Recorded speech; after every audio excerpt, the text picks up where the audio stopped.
All right. Good morning, everybody. Saturday morning, November 16th. Less than 45 days away till the end of the year.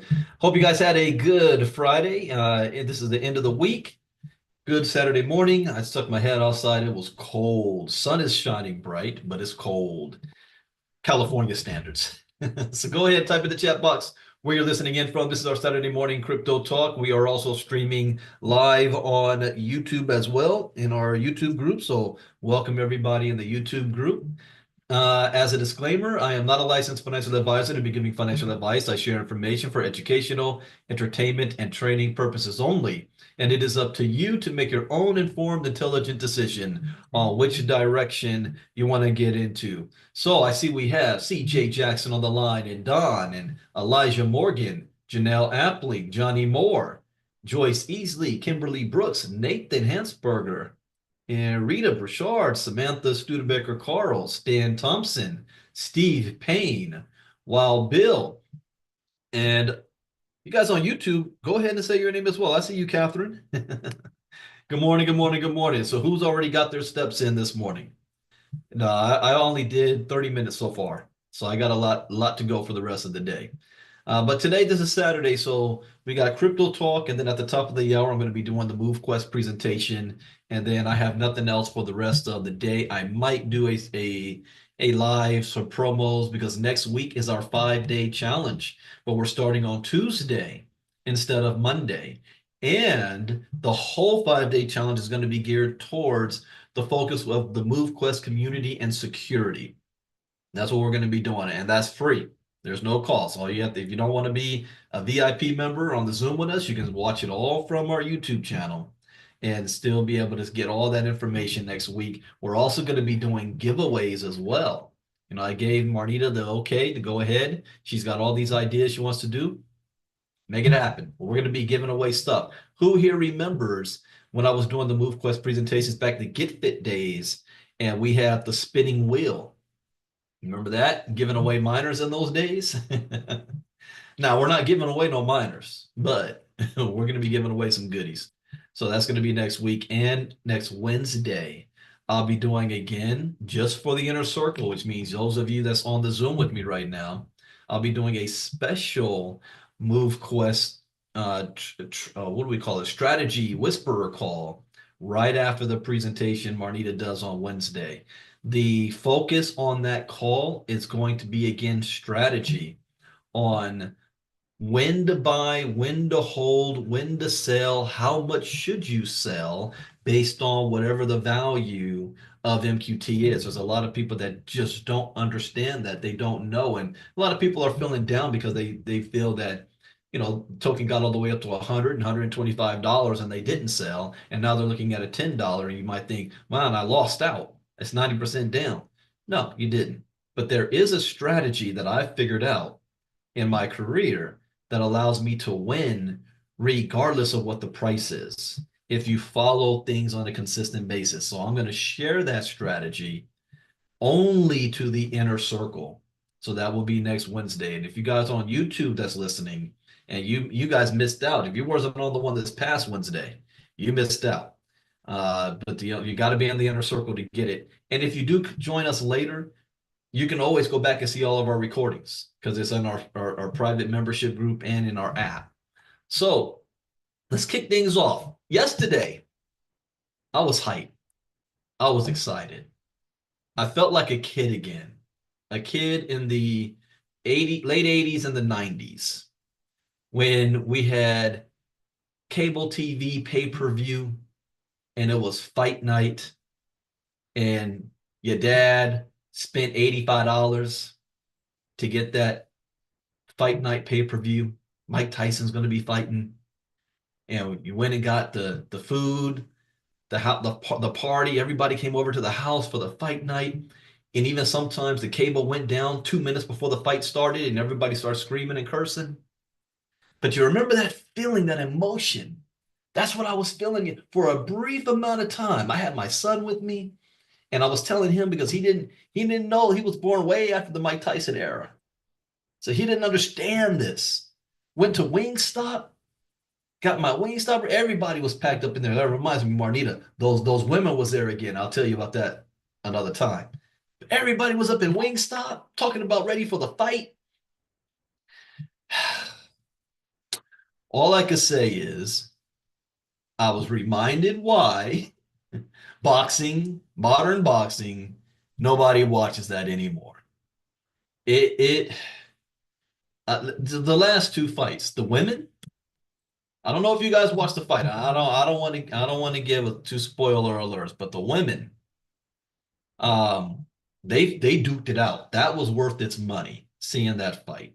Unfortunately, two things that always messes up boxing. This was one of them. The judges who were watching the fight was watching something completely different than everybody else. Unanimously. How's that possible? Everybody saw one thing, but the judges saw something completely different. Unbelievable. So that was a disappointment. And the headbutting. I mean, when you do it once, okay, that's an accident because you're leading with your head, which she should have got knocked out. I would say Puerto Rican girl should have made that adjustment. If you see she's leading with her head every single time, take two steps back and knock her the F out. But she didn't. Got headbutted like three times. But anyways, then the Tyson fight. The Tyson fight. I knew Tyson wasn't going to win, but I didn't think it was going to go down like that. Now, after the fact, I shouldn't have been surprised. I shouldn't have been surprised. The way it was going, they both had a plan. It was scripted. It was like WWE. Even the ring entrance, it was WWE, except WWE does a better job at it. Tyson could have knocked him out. He could have. But he went in there and they were like, we're not going to hurt each other. And you saw glimpses of what Tyson could have and the fear on Jake Paul. I mean, when Tyson even faked it, Jake Paul, even my son saw it, just crumbled and kind of, whoa. But they tried to just put on an entertainment, get Mike through 8 rounds. He had his stamina for a 58-year-old man. I got to give that to him. You know, I get told Marnita that. I don't care how bad Mike Tyson is. If he doesn't knock him out in the first 3 rounds, Jake's going to win, period. But I didn't think it was going to go down like that. Mike didn't really throw the punches. But anyways, Mike walked away with a retirement, $20 million. Jake Paul got 40 million. And ain't nobody watching any of that kind of stuff again. The hype was good. The slap was better than the fight. All right. So let's get into some crypto. And I'm overwhelmed. I'm overwhelmed. Yeah, the only thing that was missing was Vince McMahon, the WWE. Okay, let's share screen. No, I said I'm overwhelmed because there is so much information coming out that it is difficult to keep up. This is reminding me of 2017, 18. I remember even then when I was doing 2 crypto talks a day, I was like, man, I need to do 3. So wow, I mean, and this isn't even all of it. So I'm going to try to not get sidetracked when I'm reading the articles and just do highlights so that we can get through everything and then you guys can do more digging on your own time. But the crypto market cap today, let me refresh. We are up 1.5%. We're at 3.15 trillion. Bitcoin dominance is at 56.7%. Ethereum is at 12%. We've got, let me look at that again. Okay, this was at 57%. So Bitcoin dominance has come down a bit. So did Ethereum's. Bitcoin, since this is Saturday, we're going to go week to week. Bitcoin is sitting at $90,300 a token right now. Just let that sink in for a second. $90,000 token. No, I didn't see that interview. Trump said he wants America to start minting Bitcoin, but we should. We should. That is the right course of action. Even though I think, we're a little late on the bandwagon. We should have been doing this for the last 10 years. Well, just like BlackRock. BlackRock didn't start accumulating Bitcoin until this year, and now they're the world's third largest holder of Bitcoin. So America could catch up. So let's see here. The last week, Bitcoin is up 18.2%. I just got to appreciate that $90,000 number. Ethereum is at 3.3%. I remember I visited my parents the other day. I was looking at my mom's her Coinbase account, and I was telling my dad, I said, Dad, I remember you telling me that all your friends and buddies said that this whole Bitcoin thing ain't gonna go anywhere when it was at $1,500 a coin. You remember that? He said, I don't remember that. I said, wait. You're telling me that you don't remember a time when you thought that this whole Bitcoin thing was a scam and you didn't know what I was doing and you said that I was on the wrong track? No, I don't recall that at all. I said, oh, you did? He said, well, I'm older. My memory, yeah, okay. Your memory is sharp as a tack. You remember $90,000 a coin. Insane. And I told my dad back then too. I said, you need to buy about 25K worth of Bitcoin and just sit on it. Just sit on it. Had he done that, because I told him that when it was at about $2,200, $25,000 at 2,200 a coin, he would have had 11.3 Bitcoin. 8 years later, times $90,000 a coin, that's $1 million. $1 million. Ethereum is up 3.3% on the week. Solana 7.8. Ripple is up 1. Oh, and it begins. It begins. I was wondering when this would start to break out. Didn't I tell you guys this is completely oversold? Ripple's finally broken $1. It is up 100. Now, okay, now what crypto talk was that? 3 or 4 days ago, I said that if I had a choice, I would put money in Ethereum first, and extra, I would start stockpiling Ripple as my third choice. Extra. Who remembers me saying that? I know it was earlier this week. I just don't remember what day. And here we go. Ripple went up 100%, 25% in the last 24 hours. Dogecoin is up 78.6% of the past week. Cardano's up 70%. Shiba Inu 25, Avalanche 20%, Wrapped Bitcoin 18%. Yeah, Joyce, you're like the good memory for me. You remember things I forget. Sui is up 54.7%. Pepe 94.4%. So needless to say, this was a very good week for crypto.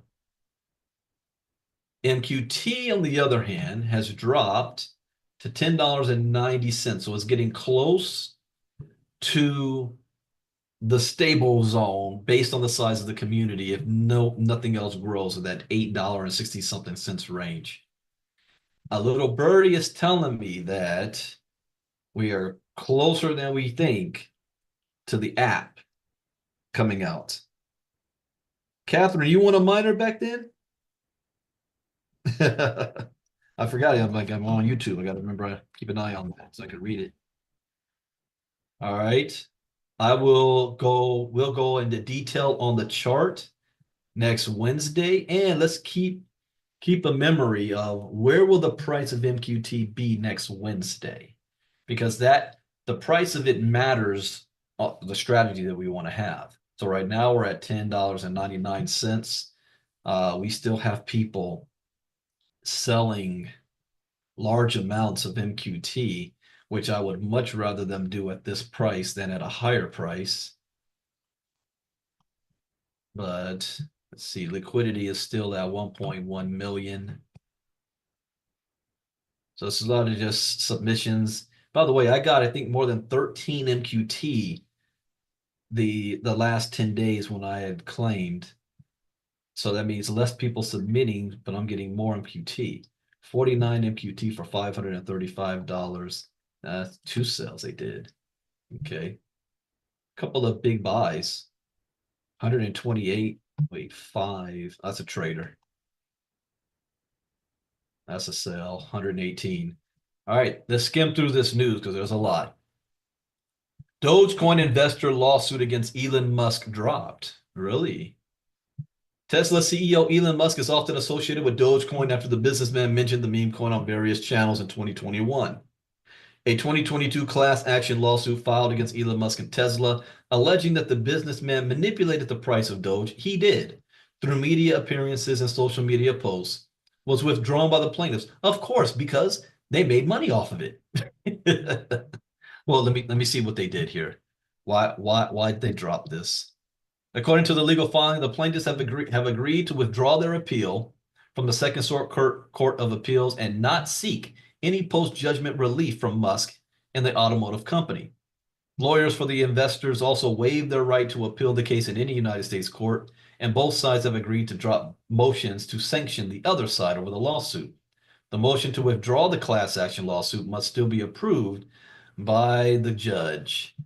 What the $258 billion Dogecoin investor lawsuit. They filed that against Musk and Tesla, accusing the company of engaging in a crypto pyramid scheme. What are they talking about? The investors argued that Elon Musk's appearance on Saturday Night Live, where he played a financial analyst and referred to himself as the Doge Father, oh, I remember that, and his apparent promotion of Dogecoin on social media represented attempts at market manipulation. Well, come on now. That I would have thrown that out. The defendant Musk is a self-appointed Doge father and former CEO of Dogecoin, partner, developer, spokesperson, publicist, salesman, marketer, and promoter of Dogecoin, who assembled the Doge army, including his corporations and various billionaires, influencers, celebrities, to increase the price, market cap, and trading. There's nothing here that he did illegal. In April 2023, Musk and his legal team requested a dismissal of the lawsuit. Yeah. Yeah. So what? He talked about it. So there is nothing unlawful about tweeting words of support for or funny pictures about a legitimate crypto that continues to hold a market cap of nearly 10 billion. Yeah, I agree. I agree with that. That's a frivolous lawsuit. They're just mad. They got probably missed out on something on a rise where they sold right before Musk pumped it up and they lost money off that. That's their fault. By the way, I saw in the news this morning, Elon Musk, his own chat bot, says that he is the biggest disseminator of misinformation in social media right now. Elon Musk is. His own chatbot said that. I thought that was hilarious. All right, the U.S. government job could allow Elon Musk to defer capital gains tax? What? So, what's the benefit for Musk being all up on Trump? He doesn't have to pay capital gains tax? The Doge department proposed by Elon Musk could allow the Tesla CEO to divest many of his assets and defer paying taxes. Nothing to see here, though. It's okay. This is what America wanted. Tesla CEO and the world's richest man, Elon Musk, could get a deferment on potentially billions of dollars worth of federal taxes if he begins working for the government. Yeah, so a deferment doesn't mean that he won't have to pay the taxes later. He just doesn't have to pay it now. Department of Government Efficiency or Doge. Once he took the oath of office, was there an oath? I mean, this is a made-up agency. Ramaswamy would help cut wasteful expenditures. Well, the one thing that wealthy people that's in their playbook is delay. Always delay, delay, delay, and keep pushing it down the curve. As long as you can. You bleed out the other side because they can't keep up with you, and eventually you don't have to do, not have to do nothing. Despite the name, only an act of Congress can establish a new government department, suggesting that Doge may operate as more of an advisory commission. It will. That's what it's going to be. It's going to be an advisory.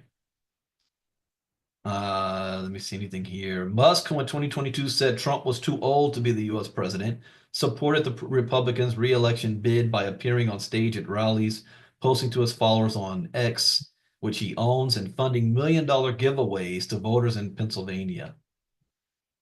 Everything that the right accused George Soros of doing, except out in the open. Pays got the richest man in the world on your back. Ramaswamy said that the Doge department would dissolve in 20. No. See, here's one thing about government and government waste. Anytime a new government program gets put in place, it is extremely difficult for it to go away. Government loves adding money. They don't like taking it away. So if they were to make this official, I don't know, maybe if the Democrats win in 2028, it may go away.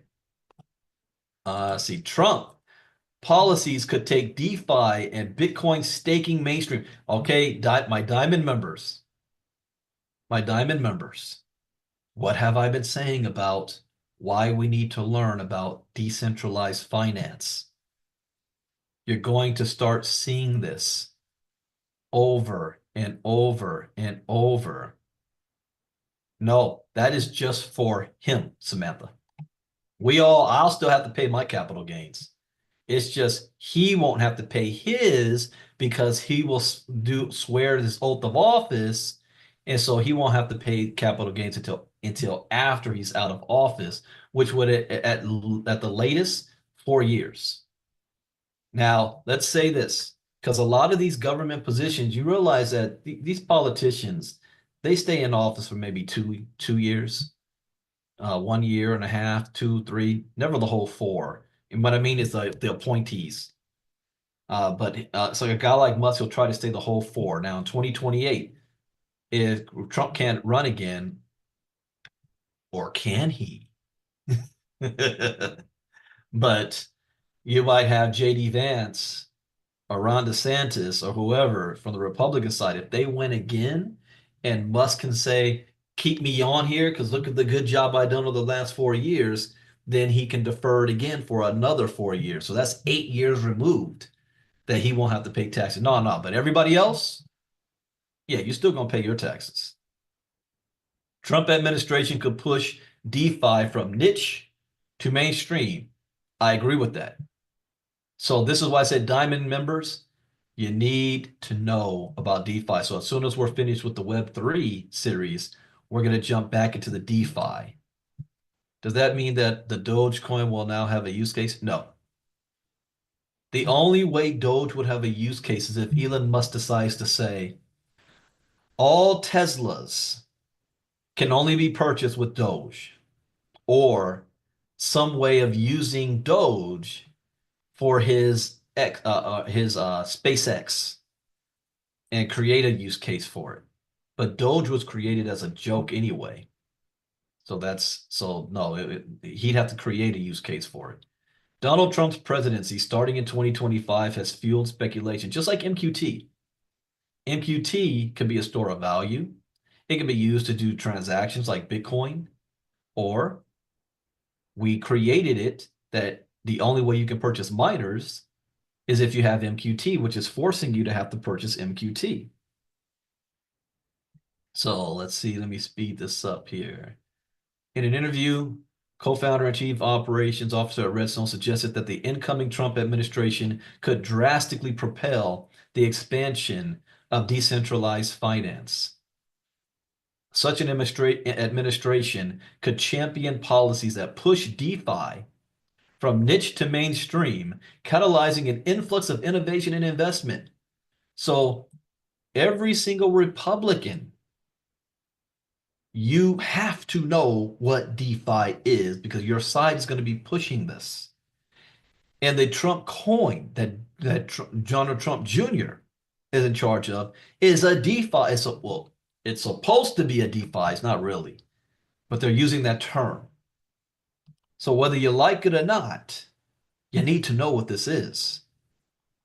Pro-crypto policies for DeFi growth. And I gave you Diamond members an assignment. Uh, there's three types of finance here. You've got TradeFi, traditional finance, CeFi, centralized finance, and DeFi, decentralized finance. You got to know those three terms. Can Bitcoin staking become a new investment standard? Bitcoin staking. Oh, this just got my attention. And the reason is because the Biden administration's, well, the SEC under the Biden administration, the last 4 years, has made staking a four-letter word in the United States. So now every agency don't want to use that word, but they want to use the whole concept of staking. So will Trump's administration alleviate that? Like even in MQT, it is perfect opportunity for a staking protocol, but you got to call it farming. You got to do it differently because of the government after this. So what are they going to do here? The psychological impact could open an era. Well, pointed that to Bitcoin staking as a potential game changer, particularly as Bitcoin approaches the $100,000 mark.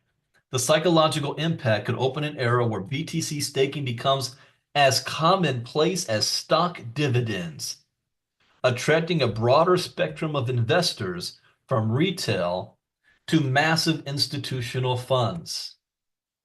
Yeah, this got my attention. The whole concept of staking and yield farming. There's another guy out there named Brandon Brown who, in a very short period of time, made millions because he jumped on this at the right time before everything got shut down. If they bring this back, this is huge. I might have to write a specific course about staking. Kind of. That is true, Samantha, kind of. But they're saying is if you've already got the crypto, loan it out basically and earn a dividend on your money because you're promising not to spend the money for like a year, 6 months to a year. The SEC doesn't like that. They think that that's a security. And that they're saying staking platforms are not registered to act and operate like a security. This is big news if they push that through. All right, two quick articles that Daryl and Kenny had provided. Yes, that's correct. Two small countries bet on Bitcoin and is paying off big time. El Salvador. I remember people was laughing at him and I said El Salvador is going to end up being one of the wealthiest countries in South America. So as digital asset prices have spiked following the election of crypto-friendly Donald Trump, many advocates have pushed for governments to acquire Bitcoin as part of their strategic reserve, similar to oil or gold. Trump himself has even flirted with the plan, even though he has not outlined any steps. Well, he hasn't outlined any step on anything. But the fact that he's saying it, well, and not going to be in the way, will allow businesses, the Congress, to do it. So that's a big one.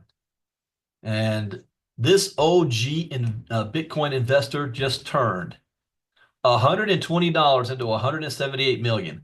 Okay, Marnita, write this down too, so I won't lose my thought process. On Wednesday, you know what? I'm going to send you this article, and I want to pull this back up next Wednesday. That way, I'll have my same thought process when I'm talking about MQT. But this OG investor just turned $120 into 178 million. So I'm not going to cover this one today. I'm going to save this for next Wednesday and how this will pertain to what could possibly happen with MQT and why I say MQT is precious, every single one right now. If certain things happen, I can't guarantee it. But you can have educated guesses. So I'm going to save that one. All right, I want to come back. Elon Musk shot down OpenAI's ICO plan in 2018 over credibility concerns. So, according to a court filing, Elon Musk said that the proposed ICO would simply result in a massive loss of credibility for OpenAI. So, he had a chance to be all up on this. Tesla CEO and tech entrepreneur Elon Musk dismissed OpenAI CEO Sam Altman's proposal to launch a crypto token in early 2018, warning that it could severely harm the reputation of the company. In January 2018, wow, I was only really in crypto at that time, 4.5 months, 5 months. After their September 2017 enthusiasm, Altman proposed a scam-worthy ICO or initial coin offering. In 2017, that was the year of ICOs. And then the government came out and said 90% of these ICOs were scams. Yet, 90% of the people involved with them all made money on ICOs. Says sell that would have seen OpenAI sell its own crypto. Musk lawyers declared in a filing with the United States District Court for the Northern District of California. Musk shut down this idea too, stating it will simply result in a massive loss of credibility for OpenAI and everyone associated with the ICO. That might have been true. Musk's lawyers further explained that the proposal came just months after attempting to convince Musk, who co-founded OpenAI along with Sam Altman, to shift the firm from a non-profit to a for-profit model. Non-profit to for-profit. Musk renewed the lawsuit against OpenAI and Altman after appearing to have dropped the case in June. Musk sued the company in February for allegedly violating promises to operate as a nonprofit. In September 2017, when Altman and current President Greg Brockman proposed the for-profit idea, Musk was allegedly against it and said to either go do something on your own or continue with OpenAI as a nonprofit. So Musk gives an ultimatum. I will no longer fund OpenAI until you have made a firm commitment to stay, or I'm just being a fool who is essentially providing free funding for a startup. The lawyers further alleged that just weeks after Musk stopped their second get-rich-quick scheme, Altman and Brockman devised a plan to convert to a for-profit structure. Altman and Brockman agreed among themselves to figure out a structure for an equity fundraise. 2022 class action lawsuit against Musk and Tesla. The plaintiffs agreed to withdraw their appeal from the Second Court of Appeals and not seek any post-judgment relief from Musk and the automotive company. This is a dangerous game that we're playing here. Looks like Musk was trying to create AI in a nonprofit type of way, and these guys just wanted to make money. And if you're doing it in a way just to make money, you don't care about any repercussions. What are the repercussions of what we're doing? Should we do what we're doing? Should we go as fast as we're going? Should there be more study? No, it more comes, what's the bottom line? When can we make our shareholders money or our investors money? I might have to side with Elon Musk on this one. Okay. No apology can undo the damage Gary Gensler has caused. I agree. Tyler Winklevoss twins. Let's be clear on one thing. Gary Gensler is evil. Tyler Winklevoss said in a detailed thread about the SEC chair amid resignation rumors. Crypto exchange Gemini co-founder Tyler Winklevoss claims the damage caused by U.S. SEC to the crypto industry is irreversible as speculation mounts that Gensler may resign. Let's all be clear on one thing. Gary Gensler is evil, Winklevoss declared. He should never again have a position of influence, power, or consequence. Winklevoss' remarks follow growing optimism among crypto market participants that Gensler, a well-known crypto skeptic, may resign after Trump's win in the U.S. election. Winklevoss claimed that Gensler's behavior cannot be excused as good faith mistakes. I agree. Before arguing that it was entirely thought out, intentional, and purposeful to fulfill his personal political agenda at any cost. See, this is the still thing I have questions about. Because if you see interviews of Gary Gensler before he was the SEC chair, he actually wanted to call himself crypto grandpa. He did. He said that in a speech. Yeah, I love Bitcoin. Call me crypto grandpa when he was teaching. And then all of a sudden, when he gets elected to the SEC, or not elected, appointed, he did the complete reversal. So who got in his ear? Who was his puppet handler? And what does he have to gain from it? Or the people who put him there, what do they have to gain from this? That part I still don't know. But it is clear he has an agenda.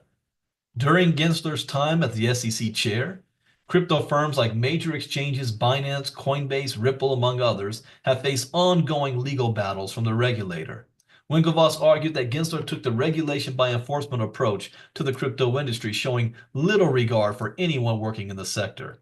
Even if this meant nuking an industry, tens of thousands of jobs, people's livelihoods, billions of invested capital, and more, ironically, his sociopathic ambition ended up torching his own political party. I wouldn't go that far. This election wasn't a one-issue election. Echoing a similar sentiment to Winklevoss, Coin's Consensus CEO Joseph Lubin recently told Cointelegraph, "We've been living in a gaslit world for a long time, generously gaslit by the SEC. I agree." All right, so Michael Saylor's jumping on him. Let's see. Anything else? All right, yeah, his time's coming to an end. Ethereum dying a slow death as Ethereum breaks eight-year trend versus Bitcoin. Really? What are you talking about? Ethereum could drop another 50% against Bitcoin by the end of 2024 after entering a technical breakdown setup. Ethereum's native token recently slipped below its longest serving support level against Bitcoin. Ether breaks support. Interesting. So normally, break this down in layman's terms. Normally, this chart, Bitcoin and Ethereum, almost looks identical to each other. Normally. This does not look identical. Where you see Bitcoin going like this, you see Ethereum doing more like this. I think I have an answer as to why right now, and I think that this is more short-lived, short-term lived. This Bitcoin euphoria has to do with the presidential election and BlackRock spending all year accumulating Bitcoin, and in the process, the other competitors of BlackRock, Fidelity, Franklin Templeton, did the same thing. Then you have big company like MicroStrategy doing the same thing. Now you got countries accumulating Bitcoin, but they weren't doing both at the same time. I think that BlackRock is going to have the same strategy with Ethereum as well, and will start to accumulate Ethereum, which means their competitors will do the same thing. So eventually, I think they'll be back on parity. Again, this is just my opinion. So I don't really agree with this, that is dying a slow death. I don't think so. I just think that it's split now because of the popularity of Bitcoin running. It'll even itself out. I could be wrong, but I still see a $40,000 ETH token one day. Bitcoin breakout or black swan, kind of both, in my opinion. 90K Bitcoin price lacks gold, stocks high. Bitcoin bulls have sealed Bitcoin price all-time highs in US dollar terms, but have yet to match macro asset records from 2021. Bitcoin has not matched all-time highs against the S&P 500, gold, and others, but doing so is a matter of if, not when. Yeah, because this is not the bull run yet. It's not supposed to happen until next year, at least the next 7 months or so.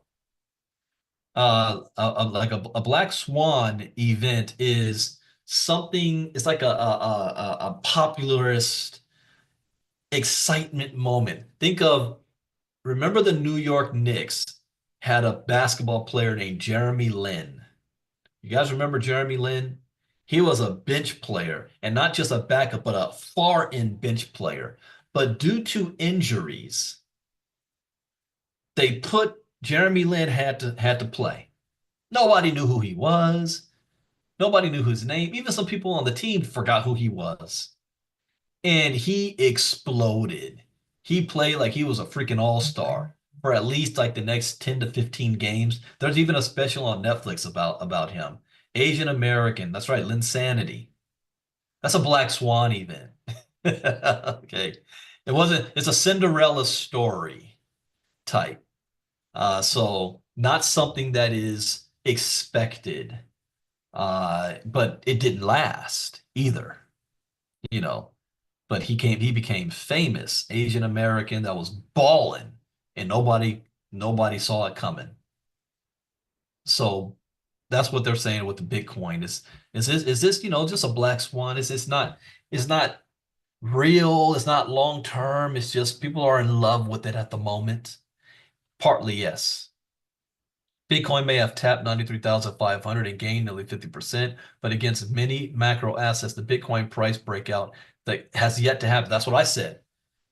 This has not this breakout you're seeing right now has nothing to do with what it should be doing naturally. This was a result of the election.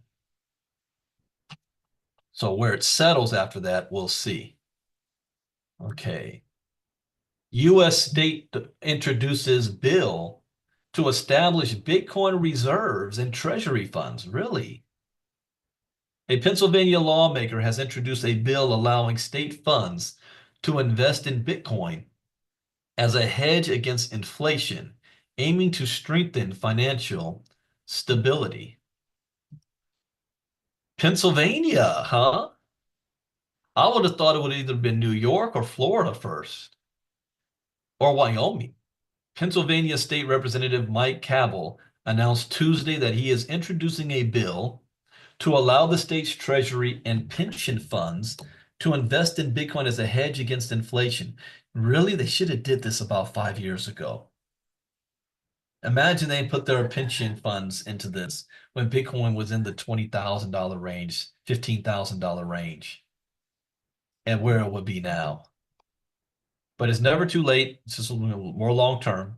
I am introducing legislation to provide Pennsylvania's treasurer and pension funds with additional tools to protect against the inflation that has eroded the purchasing power of our state and its retirees.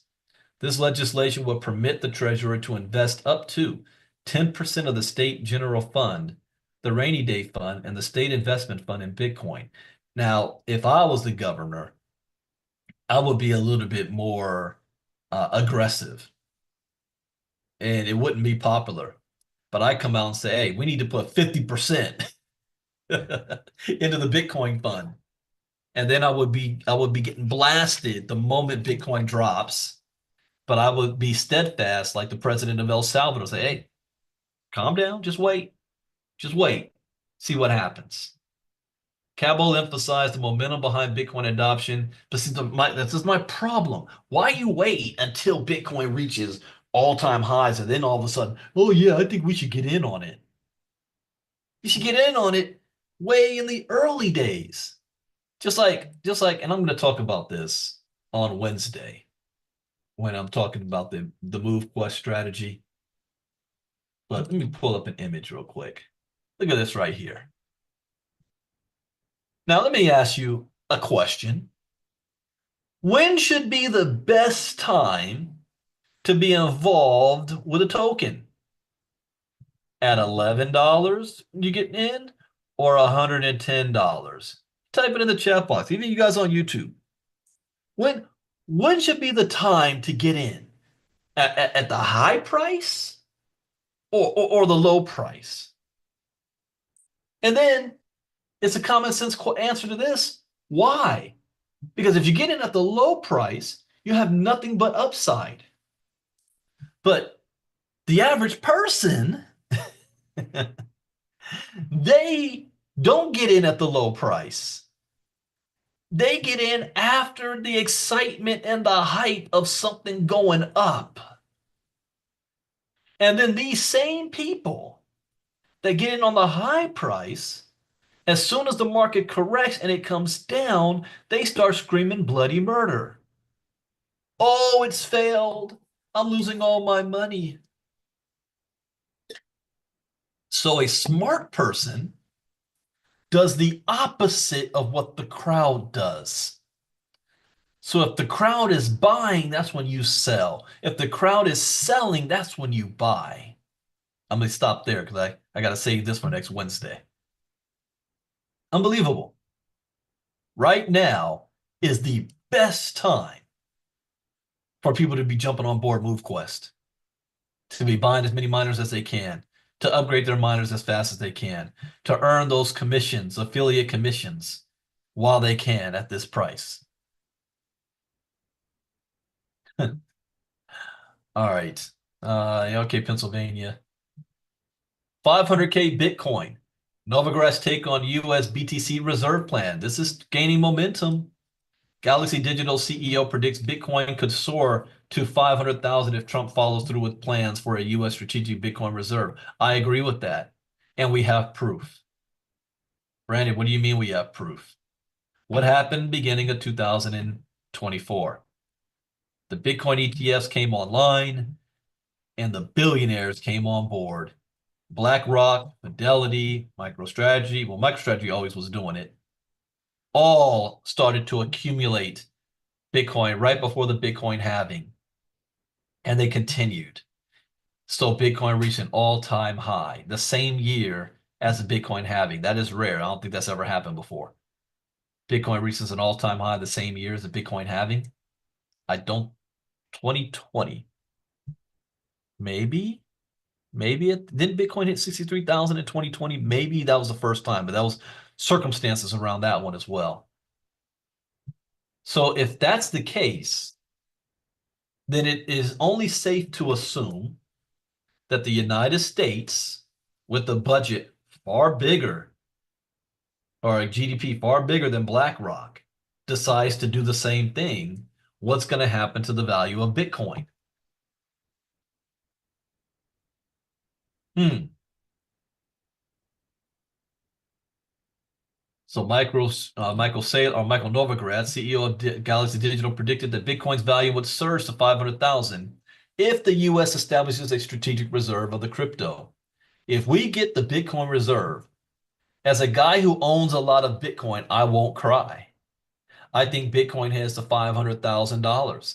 It is a different paradigm because it forces every other country in. And if the United States does it, he's right. What do you think the other countries are going to do? Just like if BlackRock did it, what do you think all of BlackRock's competitors are going to do? Just like I explained this to my kid the other day. Think of gas stations.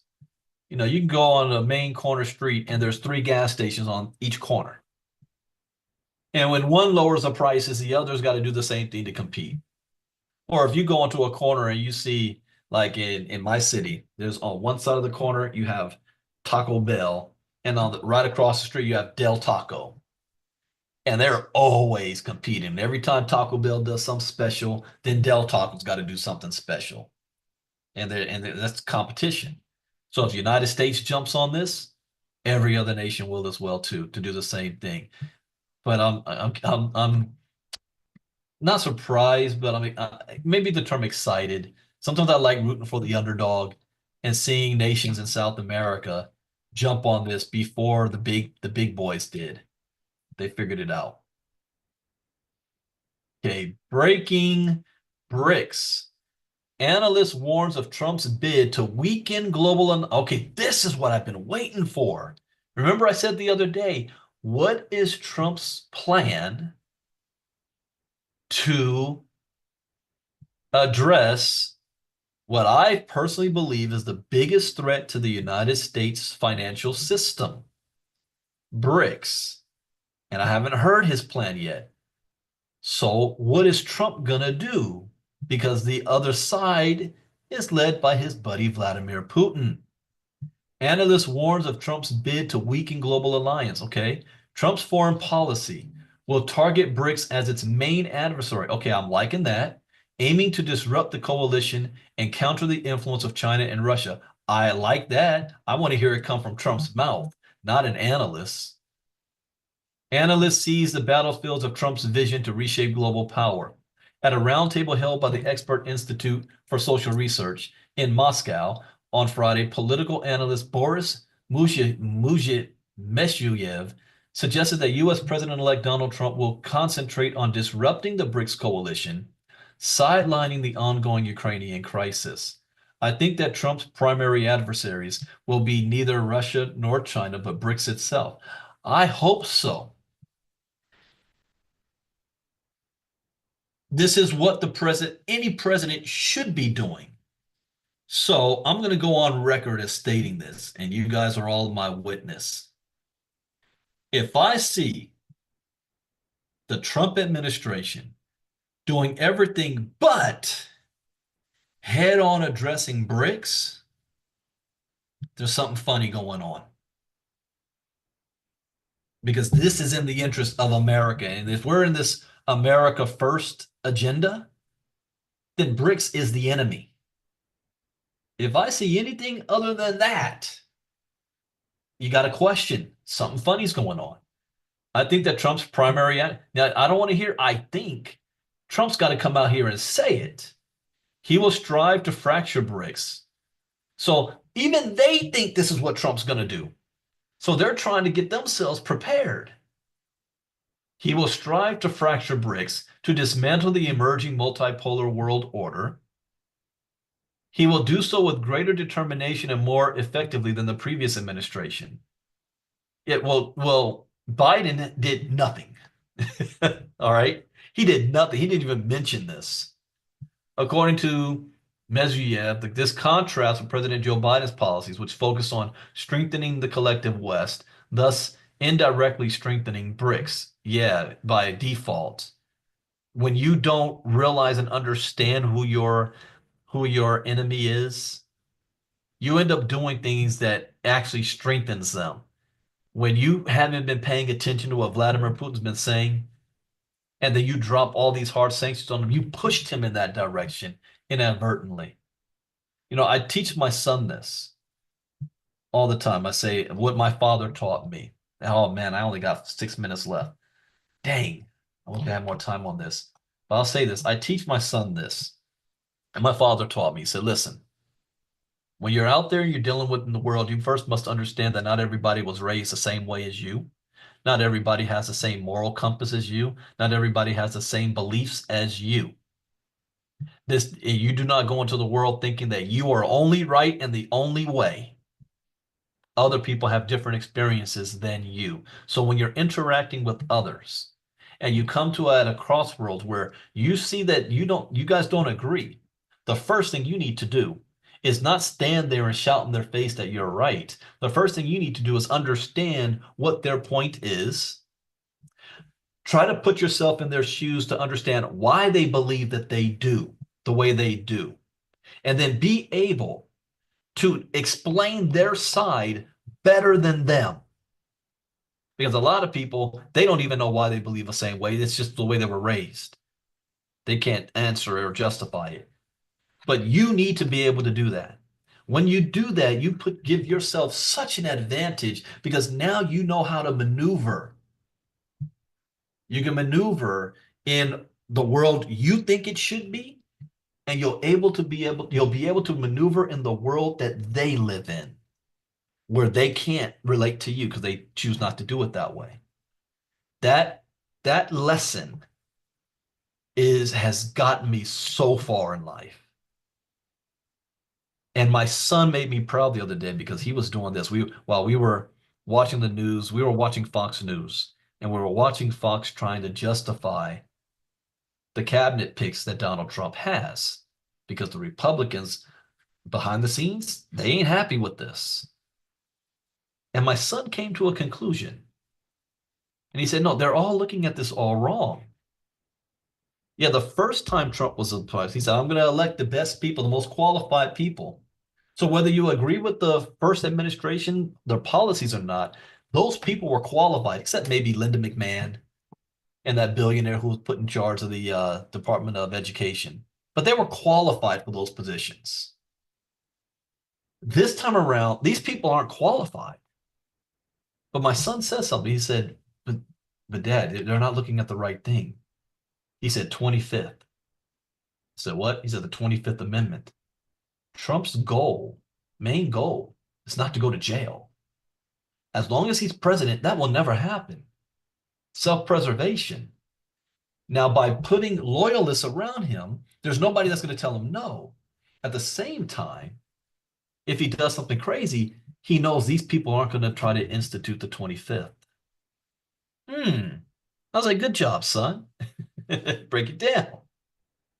But anyways, same thing with BRICS. You got to put yourself in their shoes and see how they see the West, how they see and view the United States.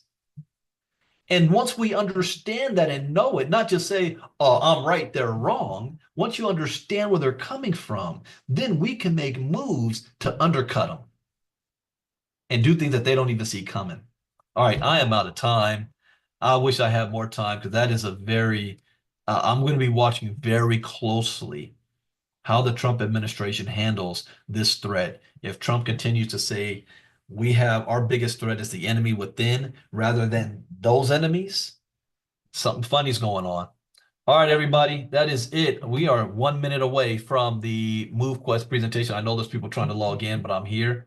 So I got the MoveQuest presentation. We're going to keep this short and sweet because I got a lot to do this Saturday as preparing. My wife's going to be out of town for 2 weeks, grandmother's funeral. So I'm not going. So there's, the next couple of weeks, I'm going to be all over the place doing just like like last month.